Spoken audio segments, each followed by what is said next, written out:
Halo semuanya, perkenalkan nama saya Muhammad Farel Saini dengan NIM 444525110. Di video kali ini kita bakal bahas tentang keanekaragaman hayati khususnya yang ada di laut dan kenapa hal ini penting bagi ilmu kelautan. Mari kita mulai videonya.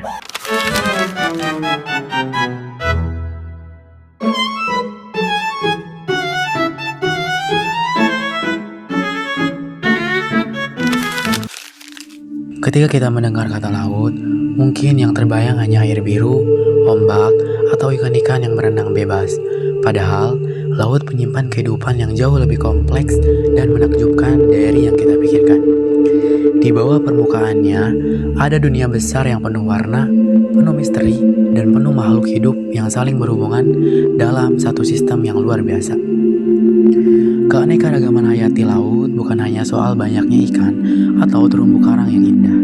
Lebih dari itu, biodiversitas laut mencakup berbagai bentuk kehidupan, mulai dari yang tak kasat mata seperti plankton, hingga makhluk besar seperti paus biru. Setiap organisme punya peran penting dalam menjaga keseimbangan ekosistem laut, dan semua ini memiliki manfaat yang sangat besar. Bukan hanya bagi lingkungan, tapi juga bagi ilmu pengetahuan, termasuk ilmu kelautan. Ilmu kelautan mempelajari segala aspek yang berhubungan dengan laut, mulai dari fisika, kimia, biologi, sampai hubungan manusia dengan laut. Nah, tanpa keanekaragaman hayati yang kaya, para ilmuwan gak akan bisa memahami bagaimana laut bekerja, bagaimana ekosistem terbentuk, atau bagaimana perubahan lingkungan mempengaruhi kehidupan bawah air. Itulah kenapa topik ini begitu penting, karena pada dasarnya laut bukan hanya tempat tinggal bagi jutaan spesies, tapi juga salah satu fondasi kehidupan di bumi. Dari penyedia oksigen, sumber pangan, pelindung pesisir, sampai gudang inspirasi penelitian, keanekaragaman hayati laut memberi manfaat besar yang sering kita anggap sepele.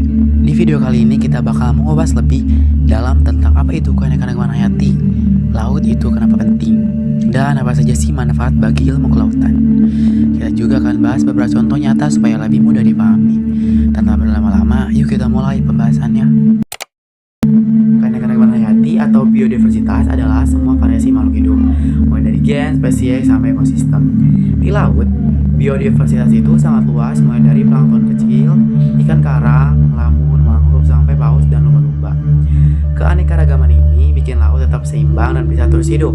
Kemudian ada contoh keanekaragaman hayati di laut. Mangrove bisa jadi rumah bagi kepiting, ikan kecil, dan udang.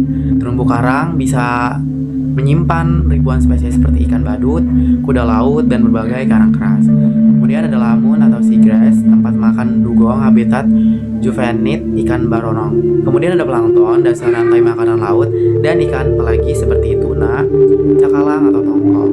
Semua ini adalah contoh nyata betapa kayanya laut kita. Dan juga ada manfaat keanekaragaman hayati bagi ilmu kelautan. Yang pertama, bahan penelitian dan sumber ilmu. Keanekaragaman hayati jadi sumber data penting untuk penelitian seperti perilaku hewan laut, adaptasi organisme, kesehatan ekosistem, dan model perubahan iklim. Contohnya itu penelitian karang untuk memahami kenaikan suhu laut atau bleaching. Yang kedua itu menjaga keseimbangan ekosistem. Ilmu kelautan mempelajari bagaimana semua makhluk laut saling terhubung dengan keanekaragaman yang tinggi. Ekosistem lebih kuat dan tidak mudah rusak. Contohnya itu mangrove, lamun, dan terumbu karang saling berhubungan dalam ekosistem pesisir. Kalau satu rusak, yang lain ikut terpengaruh. Yang ketiga itu ada sumber bioteknologi dan obat-obatan. Ilmu kelautan banyak meneliti organisme laut seperti bahan dasar obat atau produk industri. Contohnya itu bakteri laut digunakan untuk membuat enzim industri dan beberapa jenis alga jadi bahan obat antiinflamasi. Dan yang keempat itu mendukung perikanan berkelanjutan. Biodiversitas itu penting untuk stok ikan agar tetap stabil. Ilmu kelautan menggunakan data keanekaragaman hayati untuk menentukan zona tangkap, musim penangkapan, dan konservasi. Contohnya itu kajian terhadap populasi tuna dan cakalang di Indonesia untuk menentukan kuota tangkapnya. Dan yang terakhir, melindungi pesisir. Habitat kaya biodiversitas seperti mangrove dan terumbu karang membantu meredam ambak dan mencegah abrasi. Contohnya itu mangrove di pesisir Banten yang menahan gelombang besar dan menjaga garis pantai tetap stabil. Kemudian, kenapa sih kita itu harus menjaganya? Kita harus menjaganya itu karena kalau biodiversitas menurun, bukan hanya hewan laut yang hilang, tapi juga ada perikanan menurun, wisata bahari rusak, ekosistem runtuh, dan ilmu pengetahuan kehilangan sumber penelitian. Dan itulah penjelasan tentang keanekaragaman hayati laut dan manfaat bagi ilmu kelautan. Semakin kaya biodiversitas laut kita, semakin besar pula peluang kita untuk belajar, meneliti, dan menjaga keberlanjutan lingkungan. Terima kasih sudah nonton video ini, kurang lebihnya mohon maaf. Sekian dan terima kasih, dadah. Thank you, everyone.